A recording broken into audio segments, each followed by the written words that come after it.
देखिए, बाद में आप कहेंगे कि हम फंस गए, हम बर्बाद हो गए, यानी जो है मेरा पैसा चला गया, सारा पैसा फंस गया, हमको जो है गलत जमीन प्राप्त हो गया। तो ये आप जो है बाद में कहेंगे, तो बाद में कहने से क्या होगा? बाद में कहने से कुछ नहीं होने वाला है। बाद में कहेंगे आप जो है उलझन में पड़ेंगे, विवाद चलेगा, आपके और पैसे खर्च होंगे।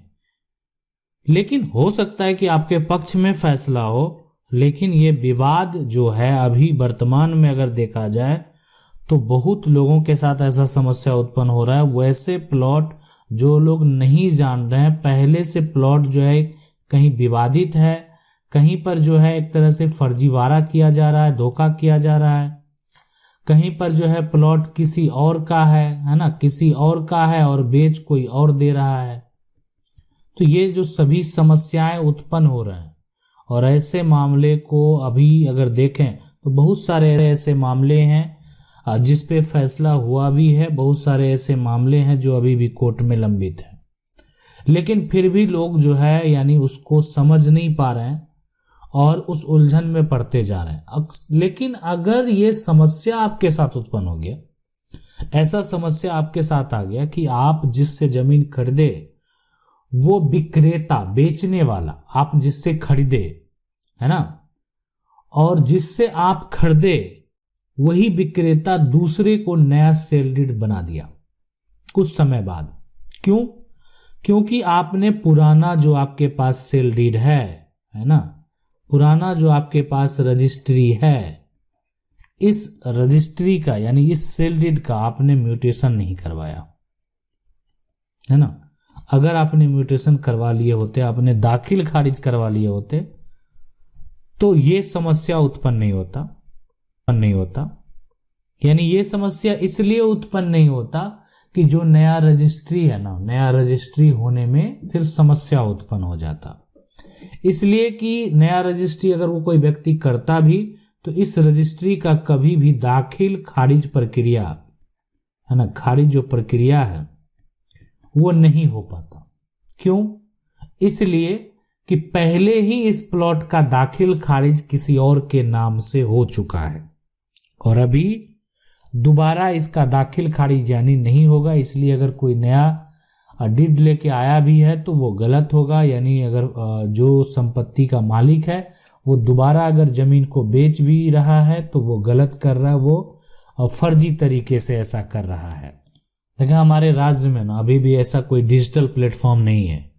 नहीं तो क्या होता कि आपका जो अकाउंट है, आपका जो जमीन का पूरा इंफॉर्मेशन है ना, तो इससे क्या करता कि आपके जमीन के इंफॉर्मेशन से ये प्लॉट को हटा देता अगर आप बेच लेते तो। और जो खरीदा है ना, जो खरीद यहाँ पर जो है दार है, उसमें वो इंफॉर्मेशन डाल दिया जाता। तो इस पर स्पष्ट हो जाता कि ये व्यक्ति के द्वारा ये संपत्ति को बेच दिया गया है। यानी उसमें वो प्रॉपर्टी मौजूद ही नहीं रहता अगर वो बेच दिया एक बार तो। लेकिन ऐसा कोई ऑनलाइन प्लेटफॉर्म अभी जो है आपको देखने को नहीं मिल रहा, और लेकिन आने वाले समय में देखने को मिलेगा। आने वाले समय में आपको ये देखने को मिलेगा। जिस प्रकार आप पैसे का जो है पूरा मैनेजमेंट अपने बैंक के साथ करते हैं, उसी प्रकार आपके जमीन प्रॉपर्टी का भी मैनेजमेंट किया जाएगा। अगर आप बेचेंगे तो उससे माइनस होगा, अगर आप खरीदेंगे तो आपकी प्रॉपर्टी जो है वो इंक्रीज होगी, आपकी प्रॉपर्टी जो है वो बढ़ेगी, यानी उसमें प्लस हो जाएगा। तो ये प्रक्रिया आने से क्या होगा यही कि जो ये विक्रेता ऐसा कर रहे हैं ना, लोगों को धोखा दे रहे हैं। अक्सर में बहुत लोग ऐसा सोचते हैं कि शहर में जाएंगे और जो है जमीन को खरीदेंगे, पैसा बचाते हैं, और बहुत दिन से जो है उनका एक तरह से सपना होता है कि जाके जो कोई ऐसे शहर है जहाँ पे वो जमीन खरीदेंगे और मकान बनाएंगे। बहुत लोगों का जो मिडिल क्लास लोग हैं, फैमिली है, उनका ये सपना होता है। तो ठीक, अब उस केस में जो है ना, वो अपने परिश्रम से, अपने मेहनत से जो है पैसा को इकट्ठा करते हैं, लोन लेते हैं और उसके बाद जो है प्रॉपर्टी को खरीदते हैं। लेकिन होता क्या है उनके साथ होता एक बड़ा सा धोखा क्या?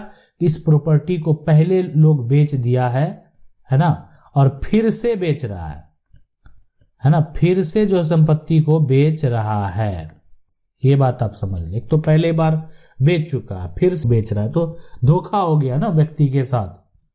अब इस तरह के विवाद का जो फाइनल डिसीजन है, ठीक है, लोग धोखा में फंस गए, उनके साथ ये समस्या हो गया, आपके साथ भी हो सकता है, तो आपको भी सतर्क रहने की जरूरत है। अगर आप सतर्क रहेंगे, आपको सारा नियम पता है, आपको सारा प्रोसेस पता है, तो आपको कोई ठग नहीं पाएगा। ठीक है, तो अब सबसे पहली बात यहां पर जो आपको समझना है कि अगर आपके साथ ये समस्या हुआ है तो क्या होगा, इसका परिणाम क्या होगा। देखें, एक बार विक्रेता जो है, विक्रेता एक बार यदि जो है जमीन को बेच दिया है ना, जमीन को बेच दिया तो अब नहीं बेच सकता, तो यानी दोबारा जो है बेचने का अधिकार नहीं है। दोबारा जो ये बेचा गया है ना, इसका अधिकार खत्म हो चुका है, उसका, उस व्यक्ति का अधिकार नहीं है बेचने का, है ना।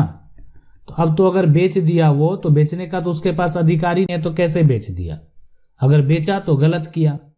तो इसलिए अगर ऐसा मान लेते हैं किसी के द्वारा किया गया है, इस प्रकार का धोखा अगर किसी व्यक्ति के साथ किया गया है, तो जो फाइनल जजमेंट यही होगा कि जो नया रजिस्ट्री है ना, जो नया रजिस्ट्री है इसको कैंसिल कर दिया जाएगा। पुराना जो रजिस्ट्री है ना, ये मान्य होगा। इसका फाइनल यही होना ही है। अगर एक बार कोई व्यक्ति, आप जमीन बेच दिया, पैसा ले लिया, रजिस्ट्री कर दिया, ये रजिस्ट्री भी ओरिजिनल है, जो रजिस्ट्री ऑफिस है, निबंधन कार्यालय, वहां पर सारा इंफॉर्मेशन दर्ज है कि व्यक्ति पहले जमीन बेचा है, तो उस व्यक्ति के द्वारा दोबारा या उस व्यक्ति के उत्तराधिकारी के द्वारा दोबारा उसी प्रॉपर्टी को नहीं बेचा जा सकता। अगर ऐसा करता है तो ये धोखा करता है, तो ये धोखा करना हो गया। उस पे हो सकता है कि धोखाधड़ी का मुकदमा भी चलाया जा सकता है। आप किसी के साथ छल किए, आप किसी के साथ धोखा किए। तो अब सवाल ये उठता है कि ठीक है, अगर मान लेते हैं कि हमको क्या करना चाहिए, कैसे पता लगाएंगे कि एक जमीन जो है उसका 2 बार रजिस्ट्री जो है नहीं हुआ है, पहले इसको नहीं बेचा गया है। देखें, पहला तरीका कि अगर इसका रजिस्ट्री हाल में हुआ है ना, हाल में हुआ है या पहले ही बेचा गया है, तो एक बार उसको पहले ऑनलाइन चेक करने का प्रयास करें। ऑनलाइन जो है इसका देखें कोई दाखिल खारिज कराया है या नहीं कराया है, ये भी आप देख सकते हैं। और ये आप जो है पता कर सकते हैं कहाँ पर, आप पता कर सकते हैं जो रजिस्ट्री ऑफिस का, ये आपके अंचल पे जहां पर मोटेशन होता है वहां से आप देख सकते हैं। अच्छा, ये तो ठीक है, मान लेते हैं ये कहीं पता नहीं चला, ऑनलाइन भी नहीं दिखा, ये सब सारा कुछ नहीं दिखा, ठीक है। तब आप क्या करेंगे, तो एक काम तो आपको ऐसे भी करना है कि जो आस पास के लोग हैं ना, आस पास जो आपके प्लॉट में जहां पे आप खरीद रहे हैं ना, आस पास के लोग से आपको पूछताछ जरूर करना है। आसपास के जो लोग होंगे ना, उनको कहीं ना कहीं भनक लग जाता है कि इसके साथ क्या होने वाला, इस प्लॉट को क्या किया गया, इस प्लॉट के मालिक ने इसको बेचा या नहीं बेचा। इसलिए कि जब भी कोई खरीदता है, ठीक है, वो घर नहीं बना रहा वहां पे, उसको खाली छोड़े हुए, तो उसको जाके देखता है, अगल बगल लोगों से बात करता है, तो अगल जो आसपास के लोग होते हैं उनको पता चल जाता है कि जमीन का बिक्री जो है वो पहले हो चुका है, किसी व्यक्ति ने खरीद लिया। हो सकता है कि उस पर विवाद उत्पन्न कर दिया गया होगा, जो विक्रेता है उसी के परिवार के द्वारा विवाद उत्पन्न कर दिया गया होगा, लेकिन उसका अगर एक बार सेल डीड तैयार हो गया तो वो सेल डीड जो है वो तब तक मान्य होगा जब तक कि जो खरीदने वाला है वो किसी को ना बेचे।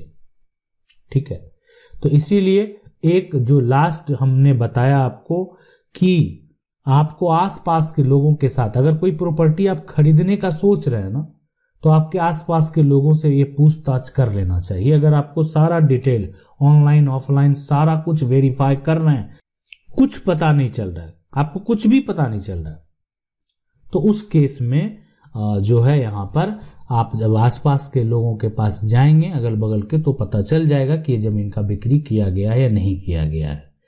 ग्रामीण क्षेत्रों में क्या होता है कि लोग एक दूसरे को जान रहे होते हैं कि ये जमीन किसके कब्जे में है, किसके नाम से है, किसकी जमीन है, इनको जमीन कहाँ से प्राप्त हुआ, तो वहां पर एक दूसरे को लोग जो है पहचानते हैं। लेकिन जो शहरी इलाके हैं जहां पर आप मकान बनाने के लिए घर खरीद रहे हैं, वहां पर ऐसा समस्या जो है, बहुत सारे ऐसे समस्या जो है वो देखने को मिला है। इसलिए ये प्रक्रिया जरूर करें। लेकिन फिर भी अगर किसी व्यक्ति के साथ गलत हुआ है, ऐसा समस्या हुआ है, तो आप समझ लें कि आप अगर संपत्ति पहले खरीदे हैं तो आपकी जीत तय है। आप सिविल कोर्ट में जाकर जो नया रजिस्ट्री सेल डीड किया गया है, आप उसको। आशा करते हैं वीडियो अच्छा लगा होगा। वीडियो को लाइक जरूर कर दें। चैनल को पहली बार देख रहे हैं, सब्सक्राइब करके जो बेल आइकन है उसको जरूर दबा लें। मिलते हैं अगले वीडियो में, तब तक के लिए जय हिंद।